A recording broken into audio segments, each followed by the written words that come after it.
पुणे महापालिकेत भाजपच्या राजकारणावर पुन्हा एक गंभीर प्रश्न उपस्थित झाला आहे आणि यावेळी चर्चेत आले आहेत झेरॉक्स नगरसेवक.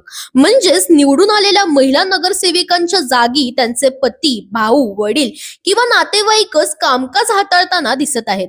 भारतीय जनता पार्टीच्या काही नगरसेवकांबाबत असा आरोप आहे की अधिकृत पद महिलांचे असले तरी निर्णय मात्र घरातील पुरुष घेत आहेत. महापालिकेतील बैठका, ठेकेदारांचे व्यवहार आणि विभागीय आदेशांमध्ये नातेवाईकांचा थेट हस्तक्षेप वाढल्याचं चित्र आहे. काही ठिकाणी तर अधिकाऱ्यांना दमदाटी आणि दबाव टाकल्याच्या तक्रारीही समोर आल्या आहेत. वाघोलीपासून लोहगाव पर्यंत असे अनेक प्रकार चर्चेत आले आहेत. कुठे पती बैठक घेतोय, कुठे भाऊ आदेश देतोय, तर कुठे नातेवाईक थेट कारवाई थांबवण्याचा प्रयत्न करत आहेत. यामुळे मोठा प्रश्न निर्माण झालाय, 50% महिला आरक्षणाचा उद्देश खरंच पूर्ण होतोय का, की नामधारी नगरसेविका आणि कारभारी नातेवाईक हेच नवं वास्तव बनतंय? आता प्रशासन यावर काय पाऊल उचलतं याकडे सगळ्यांचं लक्ष लागलंय. दरम्यान तुम्हालाही अशाच अपडेट्स हव्या असतील तर इंडिया लीडरला फॉलो करायला विसरू नका.